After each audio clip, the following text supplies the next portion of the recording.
de två tog den tredje och stack i en säck, säck, säck. Sen var det den säcken till Mjölnare bäck, bäck, bäck. Hoppadi-deja, handa-di-deja, hoppadi-du-di-dullan-dej. Så satte de säcken vid dotterns säng, säng, säng. Där var den fri. Hello, this is Pierre Ethier, Class 12. I'm in the city of Stockholm. This is today the 19th of July 2011, and I'm going to talk about granting of beingness. A soft-boiled egg.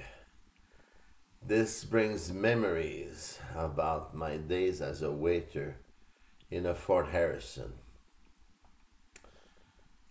Someone had almost a psychotic fit over a soft-boiled egg.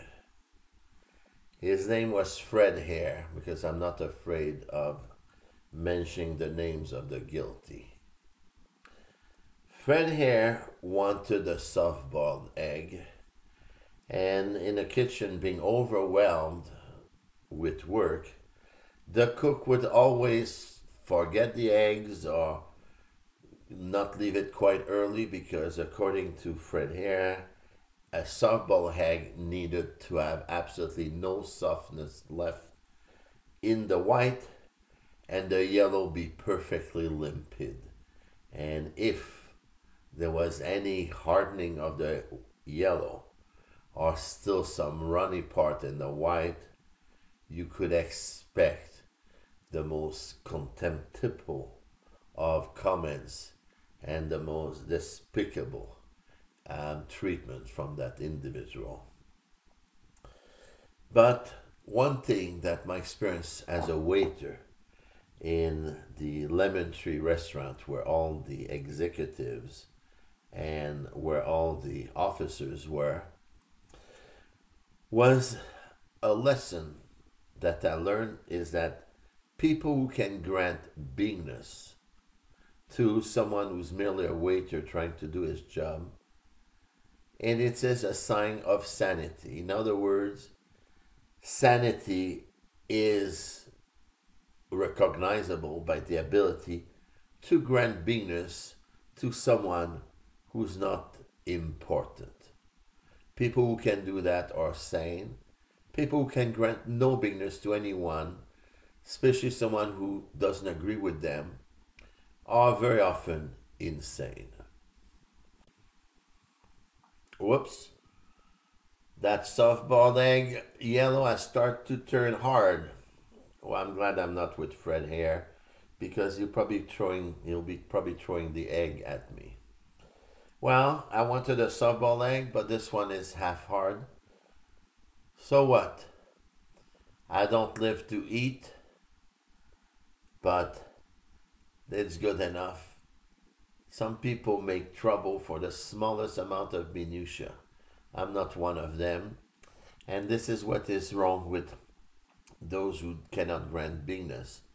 They expect everyone to meet their expectations, but they seem to make no effort to meet other people's expectations. They feel that everyone is there to somehow serve and agree with them, and they cannot tolerate the idea that someone has opposing views, or even they cannot entertain the idea that the other one may be right. There's some individual in the free zone, 2% of 2% to be exact, who, whenever they're told they did something wrong, have to go on the rampage to attack anyone who tried to point out that they did something wrong, such as stealing from a person, failing to apply what they had promised, blaming the case for their outnesses, and justifying ineffectiveness of their own. And you point that to them, and they will treat you like you are a monster, and even start to nickname you a psychopath and of course, this is one of the attributes of the psychopath, is the inability to accept criticism, even constructive one. Granting of beingness requires possessing pan-determinism. Pan-determinism means you are allowing others to be determined.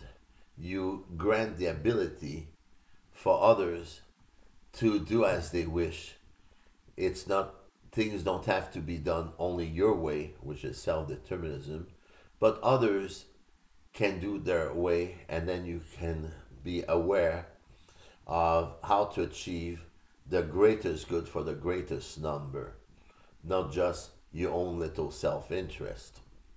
In other words, one can define granting beingness as the ability to allow others to be, to do, and to have what they wish to be, do, and have.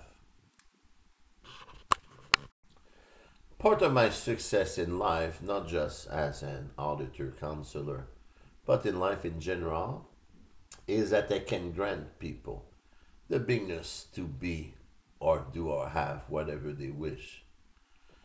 And this attitude will always earn respect because you see people as important.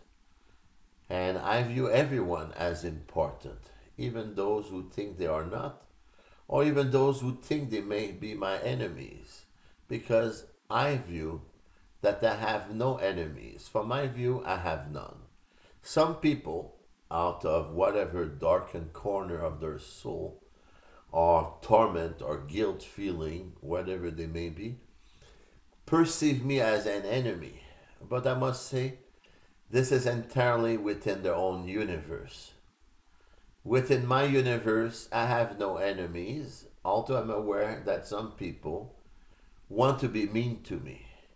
And for this, I feel not much except perhaps a little bit of pity that those people will lead a miserable life based on hatred when, if they made an effort to understand and duplicate, we may arrive to some constructive conclusion and perhaps unite our efforts, because I've found that some of people that are the most critical to me and hate the church as well end up unwillingly to be some of the best allies of the church in its effort to suppress dissenters and those who may become or viewed as competitors.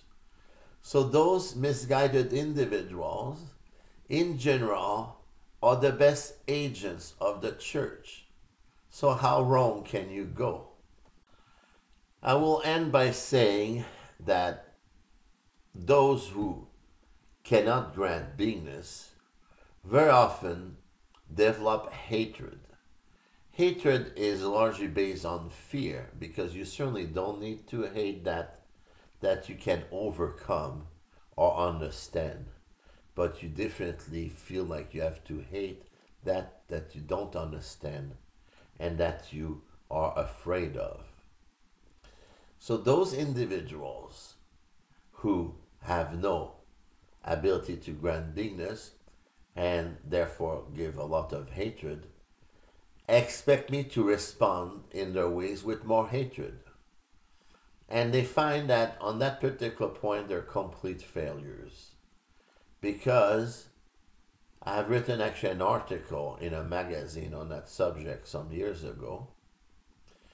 The answer to hatred should be admiration. Because admiration is so powerful that its absence alone permits persistence.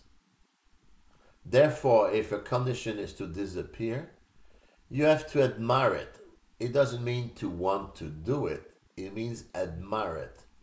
Just statically admire it. Most people cannot do that because they would only feel evil purposes and hatred back.